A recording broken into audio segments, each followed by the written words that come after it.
Hello YouTube. Could people fly? The question that official science answers in a harsh way by saying no. And why in fact not? Why can't people fly? But the science officialdom states it cannot be because it cannot be. That's it. Yes, indeed. Archaeologists have not found human skeletons with wings, but there is a lot of evidence in rock paintings, bas reliefs, sculptures, and other objects of ancient art about flying people. Let's not bring up the topic of Indian Vimanas or biblical archangels today. Let us talk about facts. For example, cryptozoologists collect data from around the world on observations of previously unknown creatures. And as a rule, academic scientists attribute such meetings, encounters with the unexplored to visual deception, hallucinations, falsifications, and tales of folklorists. But in my opinion, the layer of accumulated knowledge is already so grand in scale that it cannot be fiction. In addition, often those who talk about these encounters with creatures do not get any benefit from it. So according to the reports presented at the cryptozoological conference, about 560 encounters with the so-called flying humanoids were recorded on our planet. These are the famous man-moth and Popobava and Tengu, various gargoyles, летающий человек in Russia, devils and monsters, as a rule, and identified by the encounter place. That is, every year on different continents people encounter such strange creatures. Often they are not described in the same way. This suggests that we may not be talking about a single creature, but about an entire population. Please see my video about the Russian flying man or humanoid. I have done a lot of research from the late 1980s, and I'm certain that the cryptids exist in the hard-to-reach areas of Siberia and the far eastern provinces of Russia. Now let's talk about ancient artifacts. It is believed that in ancient times, the masters of culture could not dream up anything and created their basic creations from the originals that they observe. Well, in my opinion, this approach is not quite correct, since the same images of UFOs and aliens dated 8 to 12 millennia BC do not fit into this concept in any way, just like the flying humanoids. In Brazil, a cave was discovered in which researchers saw a strange scene on the walls. People with spears lifted their heads, and winged people flew over them with some objects in their hands, perhaps with rocks or stones. According to Professor Simon's report, we may be talking about the 7 to 8 millennia BC, and nothing else is depicted as a battle of flying humanoids and Native Americans in the area. Similar images have been found in Venezuela, Ecuador, and Mexico. What kind of mysterious creatures were depicted by ancient artists? Maybe before the deluge, there were not only dwarfs and giants, but also flying humanoids. Well, we understand that images and sculptures alone are not enough to rewrite the history of the emergence of human beings, of people. But maybe our distant ancestors really soared like birds. An interesting view on this issue is offered by the Russian cryptozoologist, paleobiologist, and anthropologist Alexander Belov. In his opinion, man could not have evolved from a single species of living beings.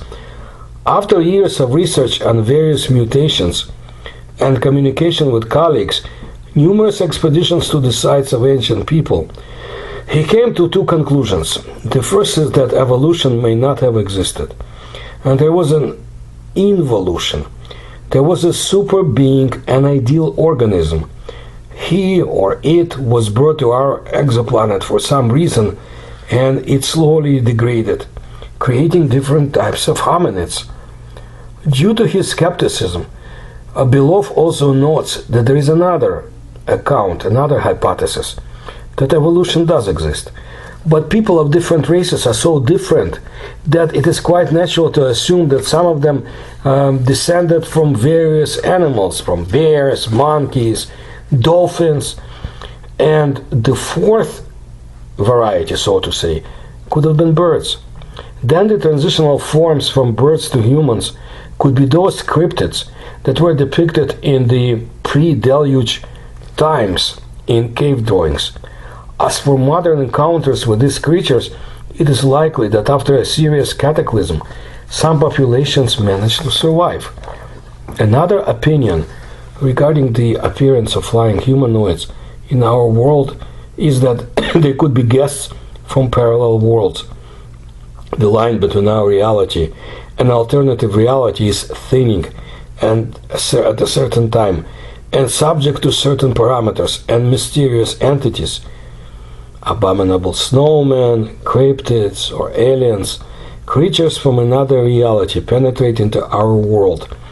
This hypothesis is beautiful, but the evidence base, unfortunately, is extremely scarce.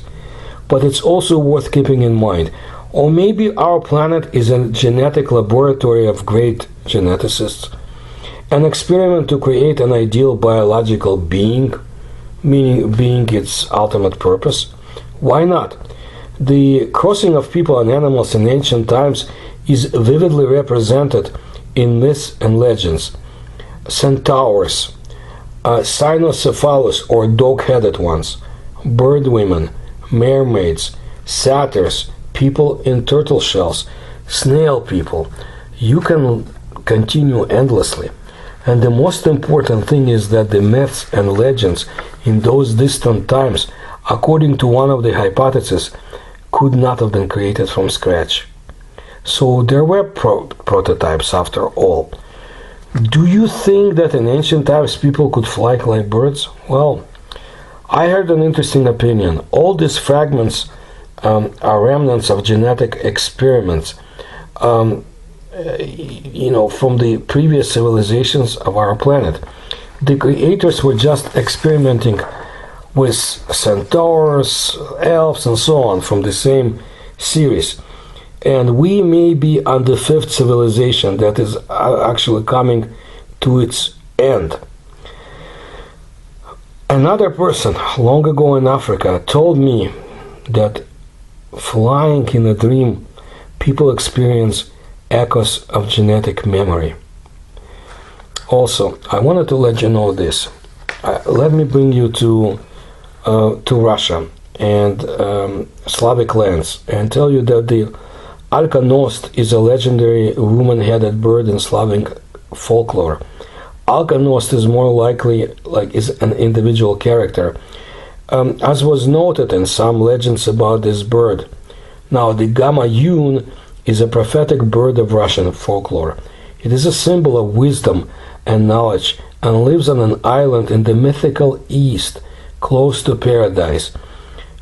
She is said to spread divine messages and prophecies, as she knows everything of all creation, gods, heroes, and men.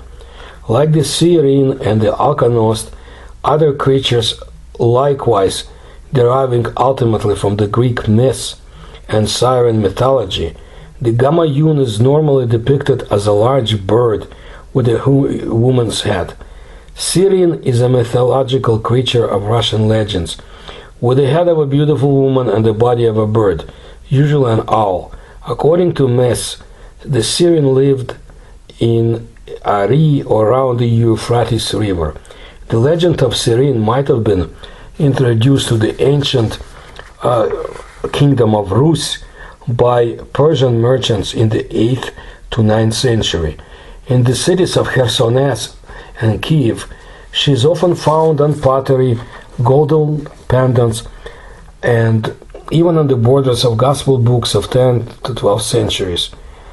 Due to the history, the Russian culture has experienced a very strong correlation with Serb culture and the Byzantine Empire through its steppes, the Volga River, the Dnieper River.